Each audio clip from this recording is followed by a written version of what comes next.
when it comes to cancer, again, I want to stress this so deeply that prevention is always better than cure, because you need to have that mindset of a warrior or a fighter to really fight it, because going through cancer, going through the test, going through the doctors is an daunting journey.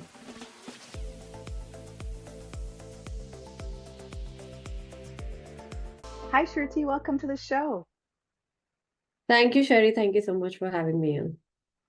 I'm so excited to have this conversation, and the topic of cancer in general is one is that is very near and dear to my heart because I did lose my mom to cancer several years ago, and I'm a big advocate of a lot of the things that you preach, and I think we have very similar mindsets in terms of how our body has an innate ability to heal itself when given the right components to do that.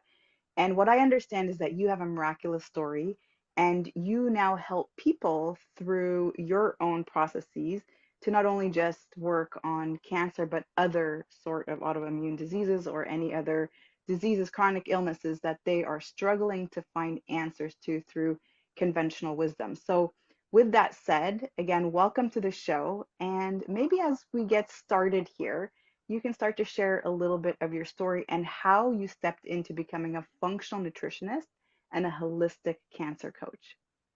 Yes, thank you so much, Sherry. I think these days, every other person I talk to have someone who they have lost with cancer, and I feel really sad that nobody is really talking about this as much as we should be. So my story started in 2016 when I got the diagnosis of Hodgkin's lymphoma. It's a lymphatic cancer. It was stage 2 at that time. And I really didn't have a clue of what is lymphatic system and what is immune system. Really, I didn't know about this. For me, health was looking good, going to the gym, eating a bit healthy. I was a vegetarian that time. So I was like, okay, nothing can happen to me. Hmm. And that's it. That's what health was all about. When I was 34 at that time, it was a massive blow for me. It was like a bullet in my brain of when I got the diagnosis. And I really wanted to understand. I didn't have a history per se of cancer. Only my grandfather passed with prostate cancer, but it was nothing to do with the lymphatic system and immune system cancer. So I wanted to dig deep as to why did this occur, and what did I do wrong? Hmm. When you go to the doctors, you also know they don't have enough time to really sit with you and understand what was going in your body. All they ask is that, okay, how to just put a band-aid, these are the treatment options, etc., etc. So I was not really satisfied with all those answers. I really wanted to know as to how, I was so uh, angry on whole Mm-hmm. of the system, because I often was feeling sick, and whenever I used to go to the doctor, they never took my vitamins, or they never talk about all these things about the diet and lifestyle. All they want to just give you is pill. And all my life, I remember very clearly, I would just go to the doctor whenever you feel sick. They just put an injection. I had severe acne problems. I was on birth control pills for a long time, and and I didn't know that it could have side effects or long term implications on my body. And when you listen to experts, and when you listen to other people who have gone through, in my life, I came across few books, few people who were talking about cancer, very few. And then it all came to, it was like pieces coming together at backs. Like, I traced my steps back, and I was like, always had gut issues. I had severe acne problems. My immune system was always compromised. I used to get sick 5 6 times a year, and also a lot of anxiety, and like skin issues, a lot of skin issues. So, and very importantly, I was stressed. Mm-hmm. Hmm. For me, the body was compartmentalized. I never knew the mind and the body has such a huge relationship. Hmm. So that all was so fascinating to me, and I started really working on myself holistically while I was taking chemotherapy. And you start doing yoga, you start doing working on your mindset, you start working on your body, nutrition, etc. Miraculously, in just 4 chemos, Huh. cancer was gone. And even the doctors were like, they were amazed. And I still remember that she told me, you don't have any cancer in the body. And I was like, my God, this is such a, when you get a reward like this, you're like, wow, this is something, you get more confident. And then I told my doctor, I don't want you to take any treatment. He told, you'll have to go through radiation.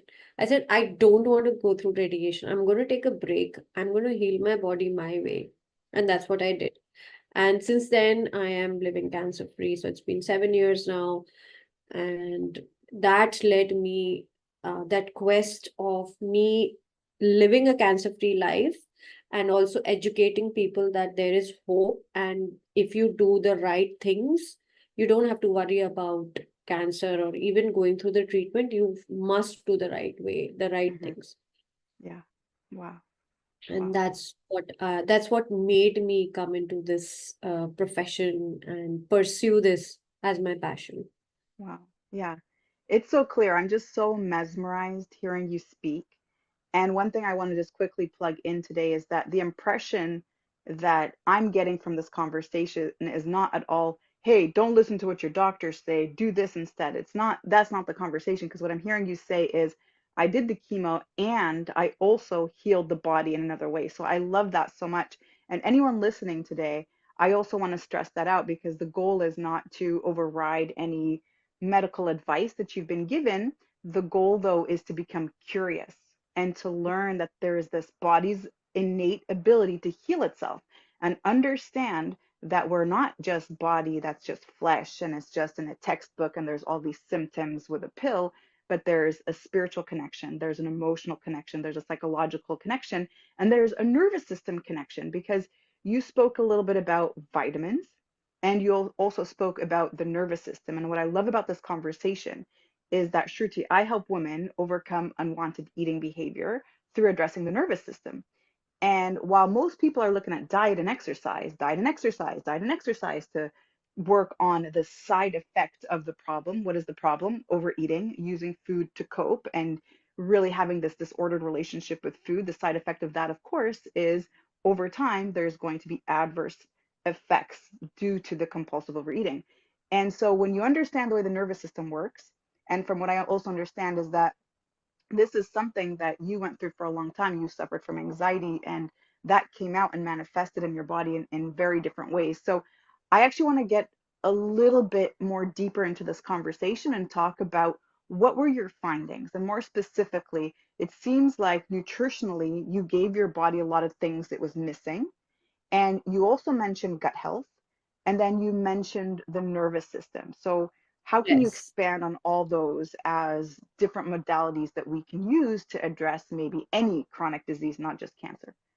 Absolutely. And what you said is so right.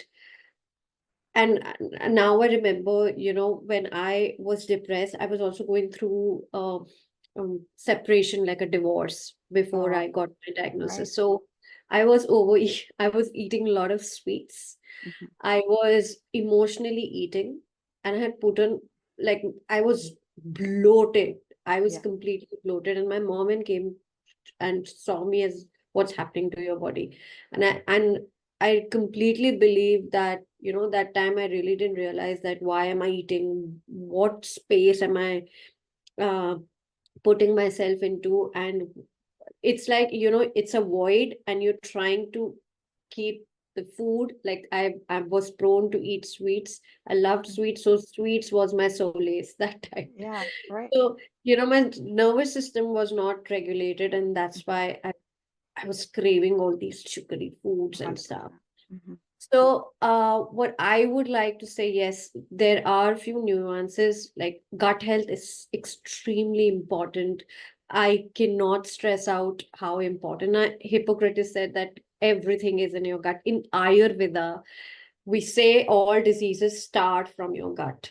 Hmm. So, uh, and today, if you see, and there's research done that we've already lost like 30% of our microbes, good microbes from our gut. That means even from that 70%, half of them is affected by the environment. Now, we can't do much of an environment. If you're living in a city, you have to live in a pollution based. I mean, if there's a lot of pollution, the water that you drink, that also has certain chemicals. The air you breathe, everything affects our gut so deeply. The products you use, right? The products you use on your skin, the they absorb. So all of these things I learned, and it kept me mesmerized how easily you can actually just shift your environment, like the inner environment and the outer environment, by doing very simple steps, Hmm. changing all the products to use as natural products, reading the labels.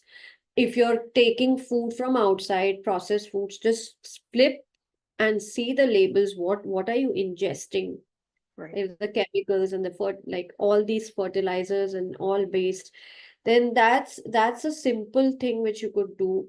Not drinking out of plastic, not eating out of plastic. I cannot stress the importance, and I still feel that lot of people, especially here in USA, plastic, oh my God, the people I work with are, when they bring these plastic bottles, and when I ask this simple question, do you warm your food in microwaves? Hmm. What dish they use all plastic based? So just shifting these, making these small little changes can go a long way, and they all affect your gut. Yes. So gut health, eating, not eating fermented foods. I mean, eating fermented foods, it's so easy, just have yogurts or whatever. If you're plant-based, have plant-based yogurts, have kimchi, sauerkraut, because those have a variety of microbes. Getting in India, we eat pickles, with fermented pickles. Hmm. So all these make a huge difference to your gut. And then eating at least 30% of your food should be fiber, I believe. Hmm. Not if 50, at least 30% of greens and good vegetables. And I also have noticed that if you eat your food the right way, like eating your vegetables and proteins and then your carbs, in Ayurveda we call it plating, like how you plate your food. Hmm. So the proportions, and if you start your meals it, for with the vegetables first and the rice, and then you mix it, it makes also a huge difference. Hmm. So we also start, like I used to eat very fast, like in that unregulated nervous, like my nervous system was like, oh, I want to finish food is not a priority. Hmm. That's something which I now sit down properly and eat my food in peace. Because you watch the television, you watch, or you are very disturbed, that also affects your gut. So, these small little changes, it's a lifestyle. I feel that all the diseases, 70% of the diseases are lifestyle, 70% of the cancer is all lifestyle. If you change these basic things in your lifestyle, you can easily prevent a lot of damage and diseases. Hmm. With cancer, I've noticed that people, especially with ovarian cancer and hormone cancers with the women, if it's detected at an late stage, it's difficult to sometimes reverse that condition. How much ever you can try, you can always improve the quality of life. But when it comes to cancer, again, I want to stress this so deeply, that prevention is always better than cure, because you need to have that mindset of a warrior or a fighter to really fight it. Because going through cancer, going through the test, going through the doctors is an daunting journey. Hmm. Yeah. Yeah. This is so good. And, again, it's very simple, actionable things that you're telling us to do. And yet, really what you're saying is this is what we used to do. This is how we used to eat. and we didn't eat out of plastics. And if you think about it, I mean, I try to buy health foods and organic things, and yet that also comes in plastic. And by the time it's on my plate, the majority of its nutritional value is lost because of how long it's been traveling to get to my plate. And so these are unfortunately things that we have to keep in mind with. And I think anyone listening starts to feel a little bit, whew, this is daunting. Like, where do I even begin? Because there's so much that is in my control, and yet there's so much that's outside of my control, right? Yeah. I can't always control the water that I'm drinking. I can't control the air that I'm breathing. I can't control a lot of the pollutants that are going to be in my environment unless I become a hermit and I have my own farm and I raise my own cattle. And right, so it starts to become, this whole thing. But what I think we need to also address is how important then the nervous system is and how much it plays a role. Because yes, it's true, there's certain things that will always be outside of our control. But if I've constantly set up my body so that the nervous system that's always dominant is the one that does not promote healing, then I've got some issues. And that's what's really important too. When we're constantly in sympathetic nervous state, which I call protection mode, then we don't actually allow the immune system to do its job. There is no position for healing. There's a compromised gut in general, right? And so when we understand this, and we can start to change our lifestyle, because I agree with you, Shruti, it is really lifestyle, and part of lifestyle and addressing our diet is not just going to be from the foods that we consume, it's going to be from how much am I constantly stimulating that nervous system state, Yes, and how much absolutely. anxiety am I always in? What about my sleep? If I don't care for sleep and my sleep is never a restful sleep, then how do I heal myself? That's my body's opportunity to heal myself. And those of us who are overtraining every single day, working out, never allowing your body a chance to rest, that's also another way that you're constantly taxing your body and taxing your nervous system with super high cortisol levels. So what could be some actionable steps then? Let's say for the average person who's listening, who maybe doesn't even have the means to buy organic, or maybe doesn't have the means maybe to invest in some of the things that we're talking about today, what could be some simpler things that we can start with that could maybe address other lifestyle factors? Absolutely. I love what you said. And stress, I mean, everybody faces stress. Everyone goes through a series of stress every day. So, what I would like the audience to just keep three or four things in mind is number one, breath work. Easy, simple, to regulate your system. Any stress related situation, if we really regulate our breathing, we go through it very easily. And you can do this experiment for 3 days. Just do this simple breath work technique, like inhaling from the left nostril, exhaling from the right. Again, inhaling from the right, left. So left, right, right, left. Do these 5 rounds daily in the morning, afternoon, and evening. It just takes like what 10, 15 seconds to do it. Mhm, You will find that you will be able to digest. If people who have extreme gut issues, what we teach them is just do simple deep breathing practices before you ingest food or before you start eating food. mhm, So it brings your, it just calms you down, it calms your nerve, and you're more present in the moment mhm, because the thinking starts to stop, right? Like when you're focused on breathing. So that's a really good way of bringing your system from this flight and fight mode to rest and digest mode. mhm, That's one thing which I would like to say. So second thing, if you can't eat organic, uh, at least wash your vegetables probably in vinegar water or salt water. Just let go of those chemicals and the pesticides, fertilizers, especially the glyphosates from the skin of the vegetables and fruits. That they could do. Easy, simple solution. Thirdly, what I like to tell audiences, take 3 or 4 whatever superfoods and herb spices in a day. Curcumin is number mhm, one mhm, anti-inflammatory. Curcumin everybody can have. They can have cinnamon, they can have cloves, whatever they can. Mushrooms is a superfood, is a powerful food. Berries, is highly antioxidant. Whatever is in your locality, have ample amount of vitamin C in a day, mhm, because that affects your immune system. That also mhm, improves your immunity. So berries, any, gooseberries, any berries which will improve which decreases the oxidative stress in your body, because you need a lot of antioxidants, especially if you're living in a polluted area. Uh, I would say, like for me, I make sure that I have 4 to 5 antioxidants in a day. That could be in a form of supplement, that could be in a form of food, herbs, spices, anything.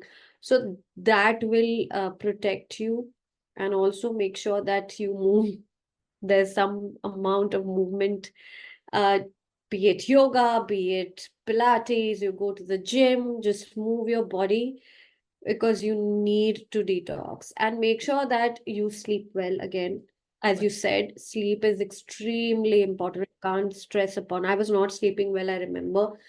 And Mm, very simple thing which people could also do is take your blood test twice a year. Previously, we used to say once a year, but now at least check your vitamin D levels, because most of us are vitamin D deficient. We are not going out in the sun. mhm, Check your inflammatory markers, the CRP, ESR markers, which is extremely important. Again, if you are prone, if you have a family history of cancer, for say example, do your CA 125 or CA 110, whatever test you want to do, but at least make sure those markers are in place. mhm, So if you're above 30, you should take these blood tests at least twice a year. mhm, mhm. Wow, so good.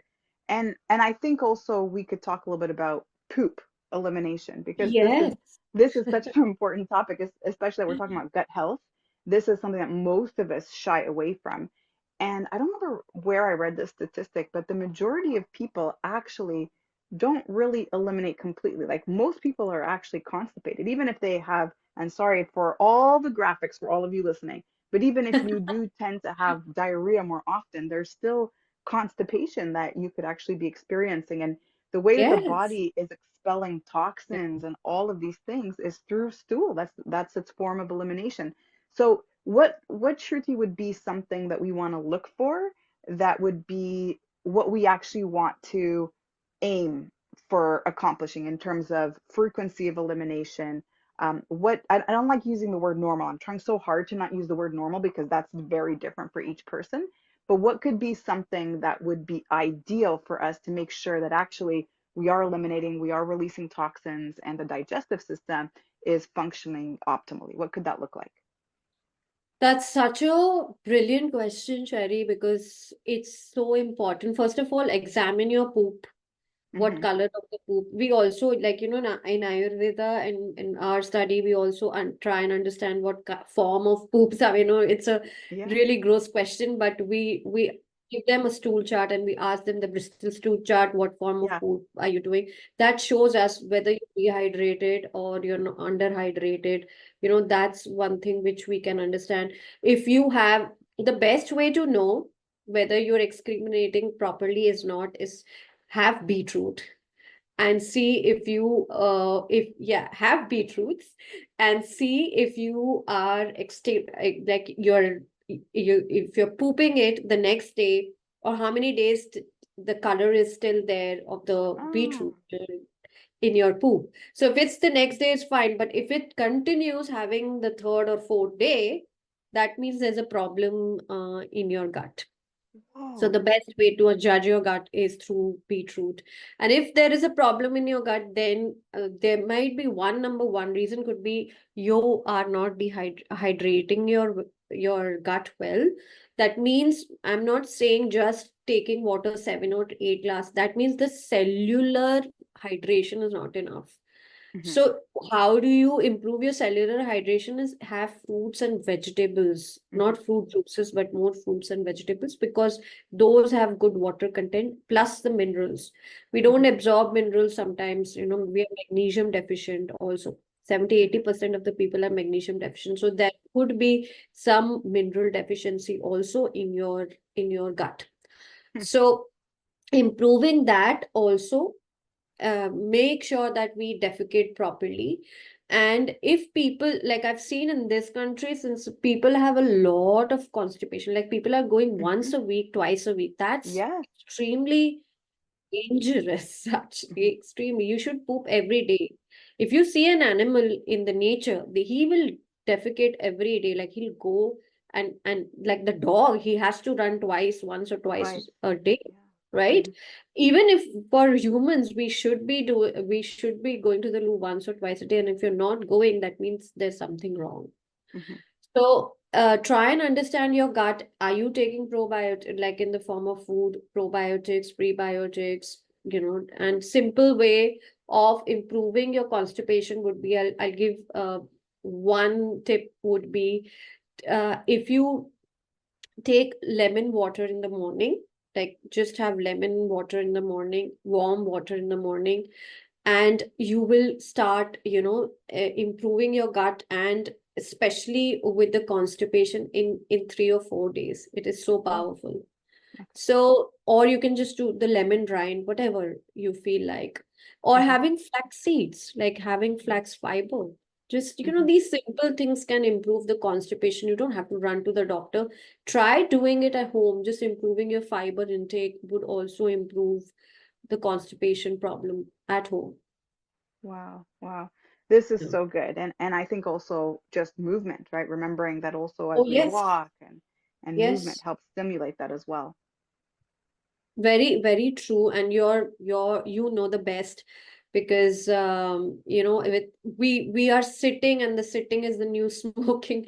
We are like, it's a problem. So I like to do this, like, when I sit for 30 minutes, just get up and move your body, do some kind of movements, and then again sit. So that's extremely important, to move your body, and Hmm. especially with your joints, and Hmm. with Hmm. the constipation, I there is this one asan for yoga called the malasan, which we teach, where you squat down completely and your legs are apart, and you basically are, pushing your hands onto the thighs, and you're sitting there. So it's a fantastic way to release the constipation as well.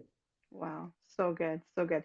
So many questions I want to ask about that, but just to quickly recap, you can test the integrity of your elimination system by having beetroot and then seeing how long it takes for your body to pass that color. And it's true because the red or deep purple is going to show up in your stool. So you want it to show up the next day. However, if it Yes. continues to show up for several days afterwards, and that shows that there's some sluggishness happening, there's slow transition happening. Is that correct? Yes, absolutely right. Absolutely Okay. right. Okay. And then you also mentioned to have warm water. And this is interesting because I think there's a difference in terms of how the body reacts to having something cold in the morning and having something warm in the body. But what is that? I think from an Ayurvedic perspective. From an Ayurvedic perspective, Yeah. so we avoid even taking a lot of cold water, like the water from the fridge or ice cold water, because Hmm. what happens is that we have three elements in our body, the Vata, Pitta, and Kapha. Hmm. So Vata, air, Pitta is the fire, and Kapha means air, water, fire. So these three elements, if you drink a lot of cold water, all of a sudden we need fire for our digestive system. Hmm. The fire needs to be there, and if you drink a lot of cold water, especially standing, and there's one Ayurvedic technique which also I want to say, if you stand up, all of a sudden it all goes directly into your moves very fast, and it goes towards your feet. But Okay. when you drink water while sitting down, it will just go with the shape of your intestines into your organs, and then go to your feet. Wow. So that's one thing which I want to say. And cold water will diminish the fire from your gut. Mm. So we want the fire, at least little bit of the fire. I'm saying not like people who have hyperacidity, but people who are normal. Even for hyperacidity, we do not want to drink a lot of cold water, normal room temperature water. And India, we use, those clay Ah. pots, Hmm. or things like copper water. Copper water is also very good for constipation. Hmm. So things like this will regulate. You don't want to overdo your, over indulge in the cold water, just like a Hmm. room temperature. And warm water will, in first thing in the morning, when you drink warm water, it kind of goes into your intestines and just removes all the toxins, the barriers, the bacteria, the fungus and viruses from your lungs, and then eliminates it. Wow. Wow. This is so fascinating. And I watched this video, it was Sadhguru's video. This was like several months ago. And he was saying something along that. First, he was saying that if you really want to hydrate, you don't hydrate through water, you hydrate through food. And Yes. most of us, if you think about our diet, we don't actually eat wet food being fruits and vegetables and soups. And, a lot of the food that we eat is the dry stuff, the burgers and bread Yeah. and chips and crackers. And so the majority of our food is that. And then the other thing he was also saying was about how you have to stay seated while you're eating. And now it makes sense now that you're bringing those three elements, because he also said something like the energy goes all the way down to the feet instead of into the gut. So I think, oh my goodness, like it's been months of why, Sadhguru, why? and and Yeah. now you've just explained it so beautifully. I love this conversation so much. You're so it's just so flowy, and like I said, I've been so mesmerized by everything that you've had to say, Shruti, and I think we have to do a part two of this episode for sure. But as we wrap up our time together, was there anything else that you wanted to share? Anything else that you feel that you want to present to the audience today? First of all, I want to say your podcast and your journey is so inspiring. I mean, I love the conversation myself, and you're such an inspiration. I really appreciate the work you do and the way you are teaching your clients about the fitness and now the nervous system regulation. It is so important. I cannot stress upon that. I think that's the extreme important, the number one thing which I would say people to understand it. And you need to work with a coach, I would say, because Mhm. sometimes we don't know ourselves that much or we don't know where we are going wrong. The second thing I want to say to the audience is that whoever is listening to this, please make sure, health is everything, and you don't want to lose your health with, and you don't want to regret things you could have done today. So every morning when you wake up, think about how you want to lead your life. Do you want to lead it with good quality of life, or do you want to live as a diseased person? And there you start your journey, health journey with, because if you are conscious about being health conscious and don't want diseases, then you will take those steps and it'll be easy for you. It won't be like, because I am in this fear mode, oh, I don't want this and I don't want, again, nervous system, you live in this lack and fear mode. No. So I would say take mindful steps towards health and not be in a fear, because if you live in a fear of, oh, I will get, if I don't do this I'll get this, if I don't do this I will get cancer or this, that will also Mhm. be, detrimental for you. So have your mind full instead of being this, don't have your mind full of fear, but be mindful of being conscious and take steps, mindful steps towards your health, because it's easy if you think, for me and for you, like it's a part of my life, like what I'm Mhm. doing, it just becomes a habit. It's not something which I have to be conscious of now. It comes in your subconscious mind easily. So it, initially it would be difficult, but when it becomes a habit, it'll just be as a part of your life. And you do not want a serious disease. Believe me, you don't want to go that way. So take few steps, don't overwhelm yourself, but take 2 or 3 steps in a month, improve them, then go ahead, Mhm. and then I think life is beautiful. If you have good health, you can enjoy it to the fullest and live a long life and a healthy life. Yeah. Wow. So well said. So well said. And what a beautiful way to end today. And I love it. You're right. It's not to be fearful. You don't live in fear all the time if something is going to happen. I find these conversations very empowering. And, you know, if we don't complicate things and we work on the couple of things that we heard about today slowly, maybe even tackling one at a time and then add another one, then add another one. Before you know it, it's not even effort anymore. It just becomes your everyday habit. It's just part of who you are. So that was so valuable and so, so well said. So, Shruti, thanks again for your time today. And of course, if people wanted to reach out to you to learn more about you or the things that you do, maybe get even some more information from you, where could they go to do that? Yeah, so I am on all the social media channels. You can find me on Instagram, Shruti _Sethi_. My website is called www.awaanahealth.com, AWAANAHELTH.com. And yeah, Facebook, YouTube. I'm not very active on YouTube, but yes, Instagram and Facebook, definitely. Amazing. We'll add all of those links in the show notes for anyone who wants quick access to you. All right, Shruti, we have to schedule part 2 now. So thanks so much for your time, and I look forward to having Thank you you. back Thank soon. you so much. Thank you Thank so you. much. Ed. Thank you.